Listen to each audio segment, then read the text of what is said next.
say that, quote, the Russians, quote, hacked our democracy, and they're mad about it.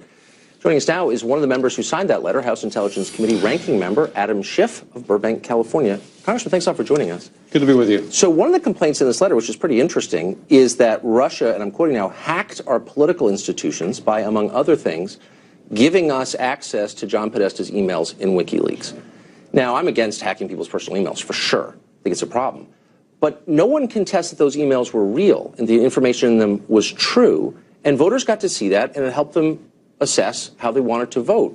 Why is that bad? Are you really arguing against more information for voters? And are you really arguing in favor of a foreign adversarial party hacking into the American... Of course not. No, I'm explicitly not. I'm just saying that once information comes into the public view, then why is that bad? Then if we're in agreement that we shouldn't tolerate foreign countries interfering in our election, hacking and dumping of information, then we shouldn't condone it in any way. Now, are you saying that that we're going to look the other way and we're going to ignore Russian interference because they brought to light facts that were helpful to one candidate or hurtful to the other or of public interest? The voters had a chance to evaluate that. They made their decision. But if we're going to protect ourselves from further Russian meddling in the future, we're going to have to call them out on it. We're going to have to inform the American people about it. And Donald Trump may have been the beneficiary, and I think he certainly was, of the Russian meddling this time. But when President-elect Trump has to cross Putin, as invariably he will, because Putin is not our friend. The president-elect may think Putin is our friend, but he's not.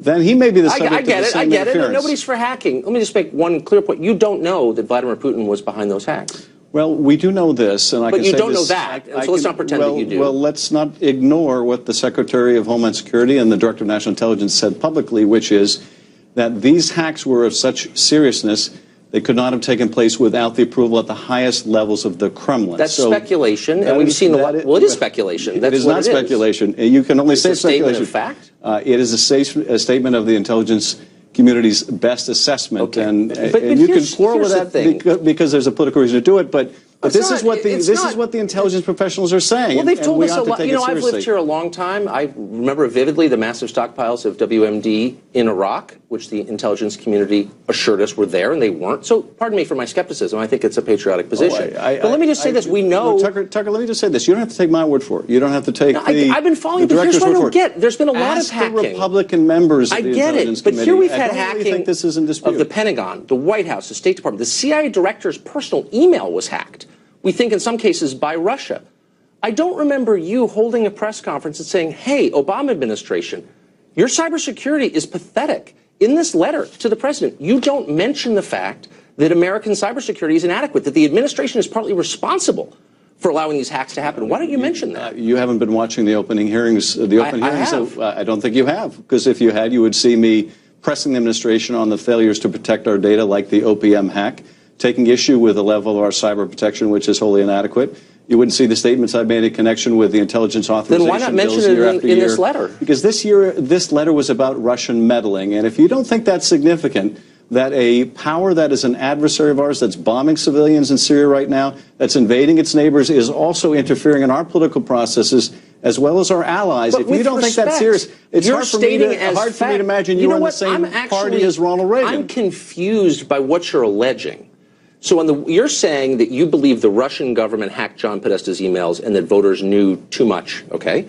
Then you're saying what? That they hacked voting machines? I'm not saying the voters knew too much. Well, what are you saying? What are you saying? If the Russians hack into your emails and disclose... Which I'm against, by the way. And I'm against, too. But if they did that and disclosed things of public interest, I wouldn't seek to justify it. But I'm not justifying it. I would still want to condemn the Russians and protect us. I'm going to keep you here until you answer this question, which is, how specifically did the Russians make this election outcome different from what it would have been otherwise? How specifically did they, quote, hack our democracy? We will never know, whether this was determinative any more than Director Comey's involvement in the election. The means they used were hacking into democratic institutions and the leaking of documents designed in the primary process to sow division between the Clinton and Sanders camps, something we saw actually took place as a result of that.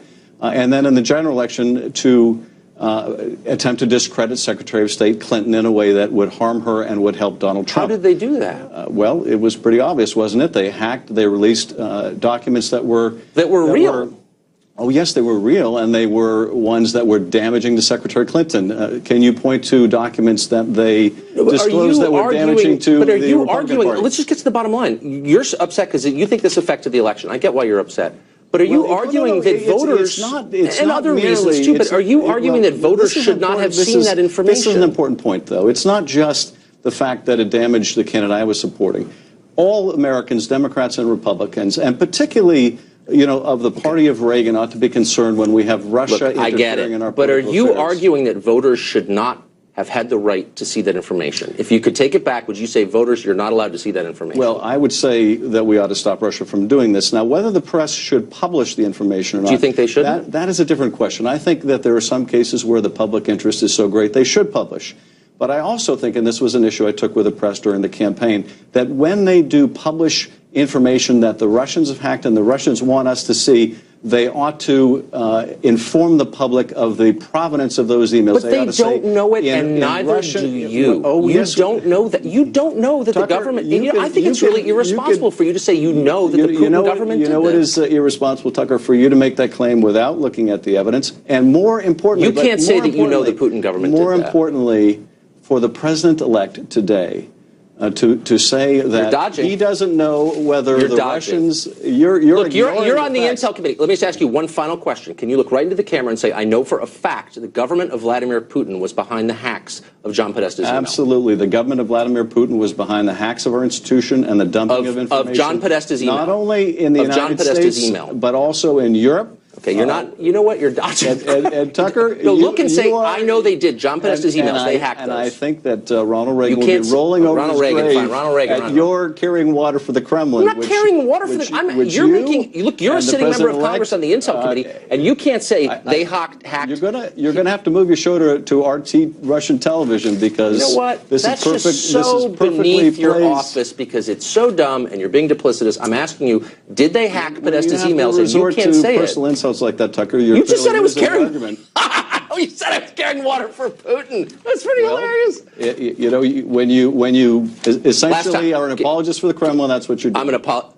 One last time, Congressman. Look into the camera and say they hacked John Podesta's emails. We know for a fact that Putin's government did that. You can't, and you know you can't, and you're hiding behind weasel words. I just said that say they hacked John Podesta's emails. Russians. I'm not going to be specific as to because you don't know it. That's why. All right, done.